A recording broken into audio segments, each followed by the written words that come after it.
Good morning on a Wednesday morning. I'm Jay Fidel. This is Think Tech, and more specifically, it's Global Connections with Carl Baker. Carl, until recently, was the executive director of Pacific Forum.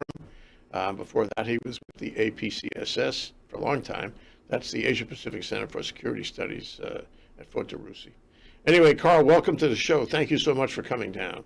Yeah, thanks, Jay. I think this whole, global contagion fear issue is a good topic for global connections, because it really is about globalism. It's about globalization, and how do you deal with globalization? And I think that what we've seen so far, in response to this global contagion fear is really sort of half measures based on what we have available to us. Yeah, this is new space. This is new space not only for China but for the world, and certainly for the U.S. And we are called upon to invent new solutions in the necessity of the time. And the question, I suppose, is how does this either bring us together or maybe separate us? So, the question posed is what are the geopolitical implications in terms of China and governance in China, in terms of China's relationship with other countries in Asia and the world, and the U.S., of course, and everywhere. I don't have to list all 70 countries have coronavirus now. So the question is, how are their relationships changed? How is the relative power of those who used to be powerful or maybe not so powerful? How has the relative relationships changed? Where do you start that analysis? It's not easy, Carl. Yeah, I know, and I was thinking about that. How do you start this analysis? And really, I think where we start is think about it in terms of globalization. It's not new in the sense that we haven't recognized that there's a fear and there's a threat of a pandemic virus or a pandemic something, because we've thought about that. There's people who have thought about that. There's people who have said we're not planning for that. We've had SARS, we've had MERS, we've had H1N1.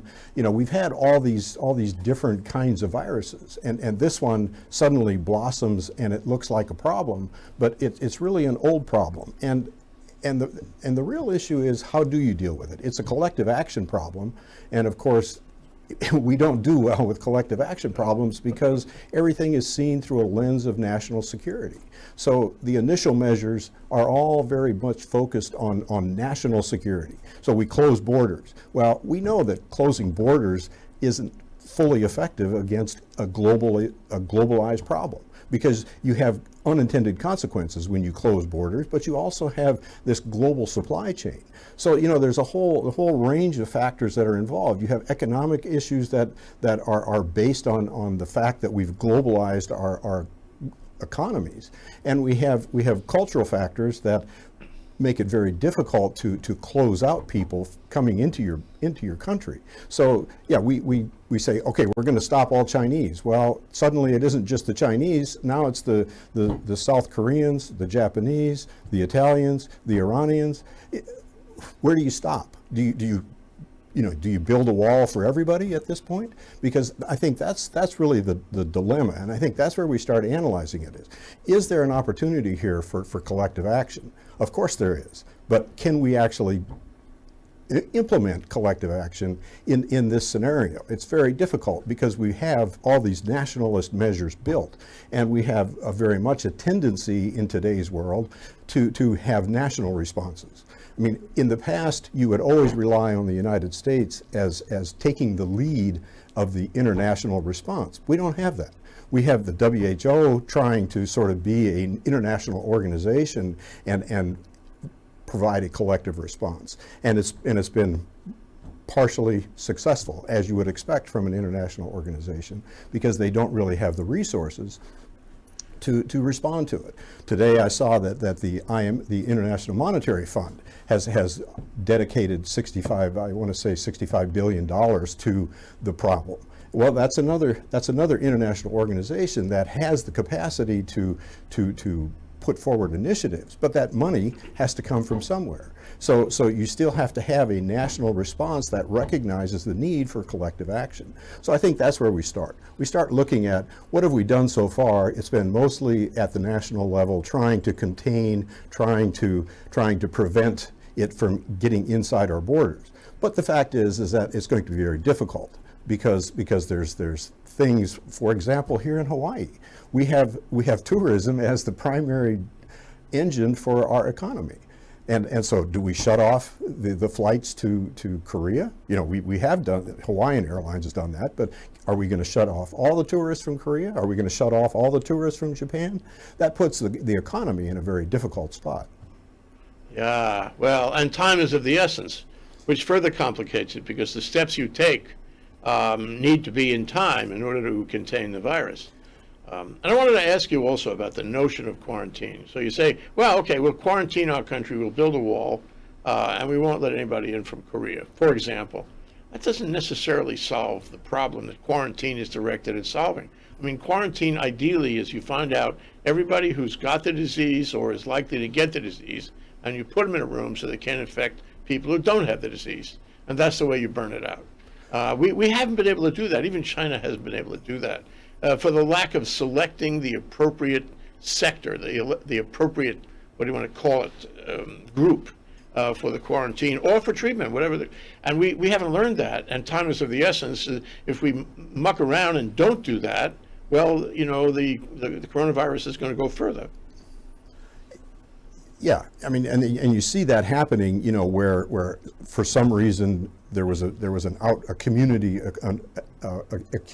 in northern Italy, someone in Iran, the church in Daegu, Korea, you know, and you can't really prevent these things. Just like in the United States, apparently it's in the Seattle area in an old people's home, you know. So how do you figure out what communities you're going to isolate and you're going to quarantine?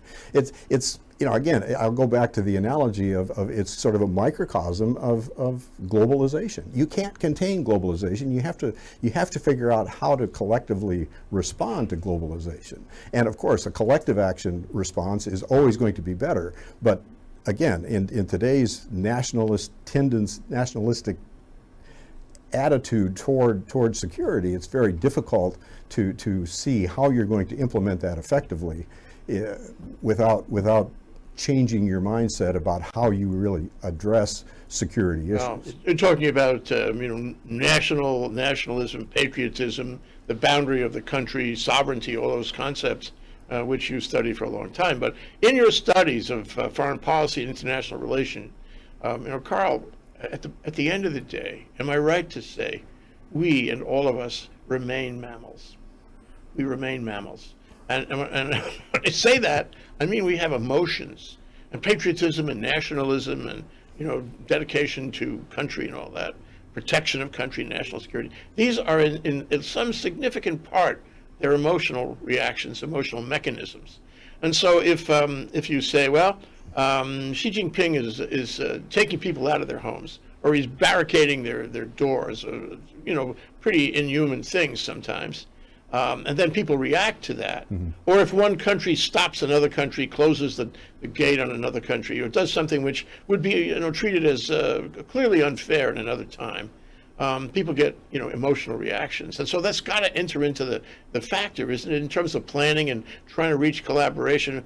People are emotional about their countries. People are emotional about the implications of quarantine, the implications of, you know, the selecting out people for separate treatment. This is all hard on people. And I wonder how that affects diplomatic relations, how it affects international, you know, discussion, international action. Well, yeah, I mean, and you know, at this point, it's a little bit difficult to tell how this is going to play out because we're still in the early stages, I think, of the response, and so we're still dealing with initial measures. But what impact is that going to have on the longer term? I think is still an open question.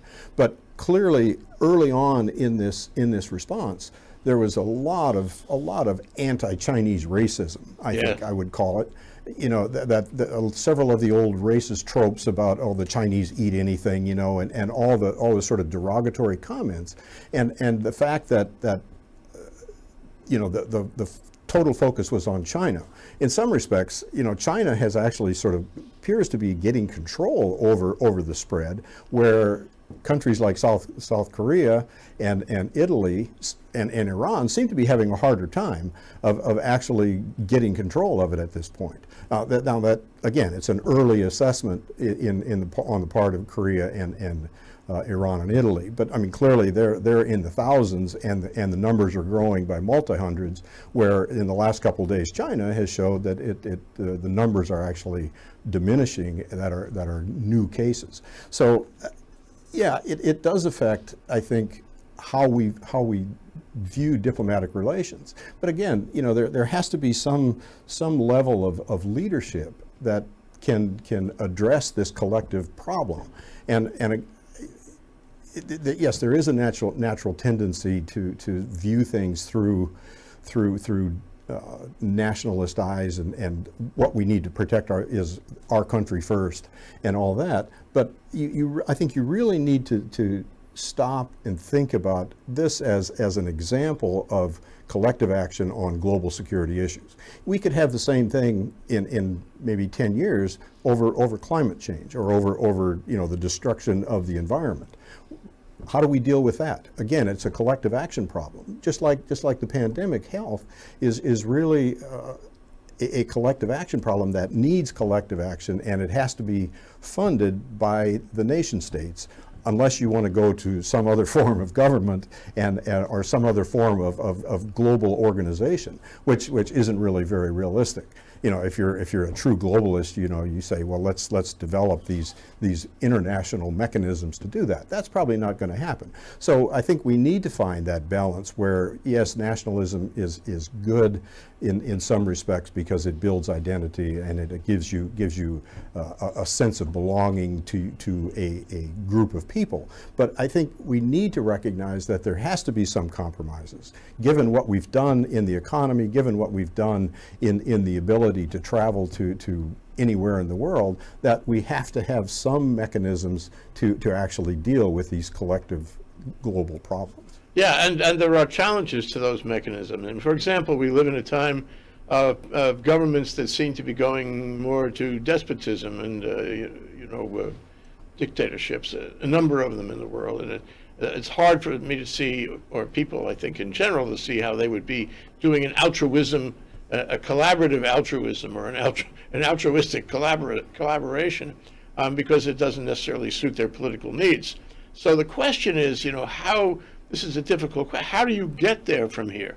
In other words, if I made you the king of the universe, if I made you the guy who could actually pull the strings on all the puppeteers without necessarily making you the king, just a guy who could take the steps necessary or cause them to be taken to achieve the collaboration that we absolutely need. And it's a biblical test, if you will. What would you do? Because the United States, as you mentioned, has been the leader of the free world and the world in general since World War II. And, you know, for a good part of that time, not all of that time, we've done a pretty good job, and we brought people together. We're not the reserve currency for no reason.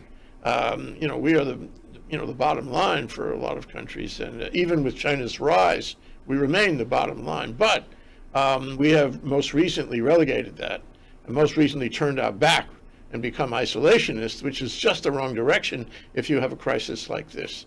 So it seems to me, well, let me leave it in your hands as the marionetteer. What would you cause these leaders, all leaders, to do? What would you cause existing international organizations like the United Nations, unfunded or ill-funded, to do, or the EU, or ASEAN, or any of these multinational groups? What would you cause them to do? Okay, well, I mean, that's a really, really difficult question. And I think you have to figure out how you create incentives for those organizations and those countries and those dictators to actually support some level of international response. Now, of course, you know, the old trope is that, well, what you do is you find a new threat, you know, so you find a threat that everybody can agree on is a problem. Well, in some respects, a pandemic is. And so I think this is an opportunity to figure out how you actually create some incentives, probably economic incentives, to respond to this sort of crisis. And I think that's where you can come up with some creative ideas of how do you create some incentives for people to see this as an opportunity to collaborate on an issue that's going to benefit them in 5 years or in 10 years. Yes, yes, Yeah? yes.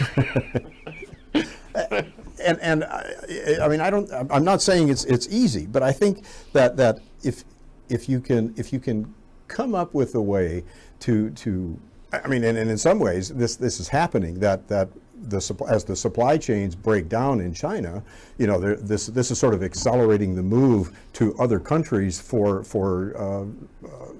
the goods that were manufactured in China. So if you're a despot in say the Philippines, or if you're in Cambodia, you know, maybe you do see this as your opportunity to actually establish a manufacturing center in Vietnam, in Cambodia, Philippines, Indonesia, you know, and so you actually do benefit from this sort of thing by sort of reallocating resources to a broader globalist perspective, where people then begin to realize that in fact there are benefits to globalization, that it isn't just you suffering from people taking things from your country. Now, I guess the question then is does that really benefit the United States? Well, I think it does, because I'm still convinced that the United States, as the big economy, as the reserve currency, as the one that really benefits from global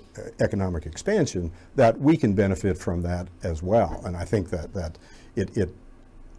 the nationalist response that is possible here is not going to be productive. And certainly in a place like Hawaii, where we do depend on international travelers and international tourists, and other people from other countries coming and buying their second homes in Hawaii, I think it is beneficial to recognize that there is a benefit to the collective action. Yeah, you know, I can't help but thinking of that old slogan, you know, plus ça change, plus la même.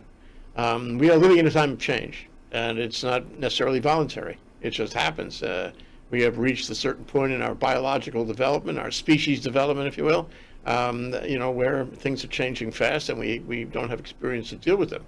And you know, as you said, and I think this is really an important takeaway from your points, is that we're not ready to go to a global revolution here. We're not ready to establish a new international order. Maybe little pieces of it, but not, you know, an overarching new international order. We have to deal with the notions of sovereignty and the countries that have been established, 190 some odd of them around the world. You know, this is probably not going to change that. But seems to me that if I take country A, and country A recognizes, who said this, Mao? Every crisis is an opportunity. He might have said that anyway. He should have if he didn't. He should have if he didn't. So it's an opportunity for anybody who wants to step in, an opportunity in manufacturing, an opportunity in trade, an opportunity in taking, you know, economic risks and the like, and stepping up. I mean, for example, the country that figures out, you know, how to use that genome information that China provided to make a cure or a vaccine, that country will be a global hero for a long time. That's leadership. To solve this problem with, you know, one country's, I don't know if it's going to happen this way, but one country's biochemical research capability, that will be amazing. But here's this, and this is what I wanted to ask you. So say a country steps up. Say a country decides this is an opportunity, like Mao or whoever said, and it takes risks, and it gets into a more leadership position in the face of a global crisis. Okay, that is going to change the juxtaposition of that country in the world picture. Mm-hmm. That's going to change. That's going to have political, what do we say, geopolitical effect, isn't it? And so, can you react to that? Can you tell me how you think that might work? At the end of the day, when this is resolved, hopefully soon, the world will not exactly be the same geopolitically, will it? No, it won't. And I think that's an excellent point, Jay, is that this is how change occurs. You know, crises, how you respond to a crisis is always important in the trajectory of where things go. And that's why I said right now what we're in is you know, sort of a global contagion fear. And what we can do and what we should be doing is thinking about how do we create this into a global contagion prosperity, and get away from the fear, get away from the and go to the opportunity. So make it a global opportunity to respond to global issues, and make it bigger than this particular crisis. And so I think that's exactly right. Now, who's going to be the one to step up? I mean, if China develops the cure, if they demonstrate the capacity to contain the virus for the most part, and come up with the chemical solution to preventing the virus from spreading, then that puts China in a very good light. If the United States can do it, same thing. European Union, it's unlikely that a smaller country would achieve the same sort of stature by developing the virus vaccine. But certainly, I think that's how we should be approaching it in terms of global leadership. Is talking about how do we get past this, and how do we incentivize people to look at ways to get past it, and to apply it to other issues. Like I said, this pandemic is just one issue that's out there that is a global problem. There certainly are a lot of other problems that we have. Oh, yeah. that would benefit from finding that way to move forward on collective action. So I think that's if I was made king for a day, what I would try to do is find ways to reinforce that idea that it does take a collective response, and that if you can come up with a collective solution, that then puts you in a better position to benefit you and the people that benefit from your actions. Yeah, this will be over after a while. Yeah. A lot of people may die. Maybe a lot of people may die from an attack like this.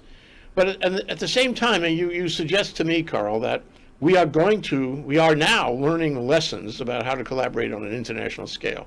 Lessons perhaps that we haven't really integrated for a long time. I think there was a certain amount of collaboration among the Allies in World War II that taught us, that still lessons that we use today. But this is even more challenging because more countries are involved, more risks to the civilian population are involved. And so we could learn, we probably will learn a lot of lessons we can apply to other common threats. For example, how do you like climate change? If we collaborate on climate change, such as the conferences in Paris have never been able to achieve, if we could achieve collaboration using the lessons of the coronavirus, we might be able to really make a dent in climate change. Wouldn't that be something? Yeah. It sounds like a bright light at the end of the tunnel. Maybe I'm not being practical. What's your reaction? Well, yes, I agree, and that's the point I'm trying to make. Is the collective action that we need in this particular instance is first of all to build some trust between countries on what they're doing. I saw a clip on the news yesterday about how you order food in China these days. And the guy brings the food out to a table, and on that table is the food, and it has the temperature of the person who made the food and the temperature of the person who packaged the food, and then you go pick it up and you can check all that. So put that, make that as an analogy to how we deal with that at the country level.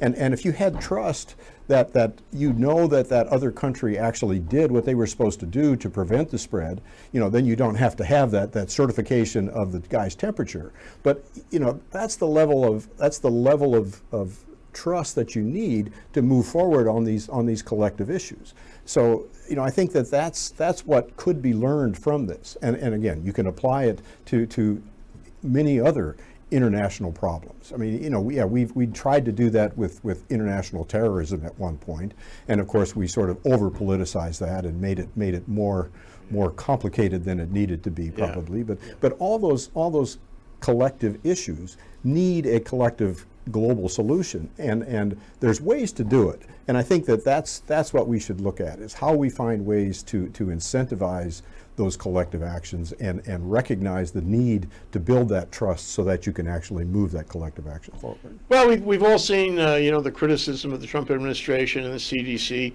We've all seen the mistakes around the masks and the tests and all this. We've seen competing advice from so many sources. It all seems fragmented in this country, and I think we're waiting for a bad shoe to drop here.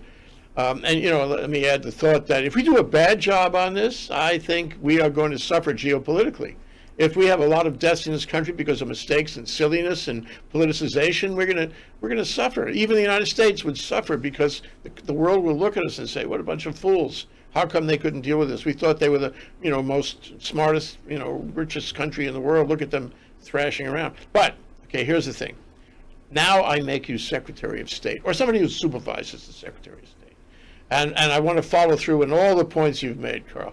What do you do? What organizations, do you organize? What relationships or what international efforts do you make in order to be the free, leader of the free world?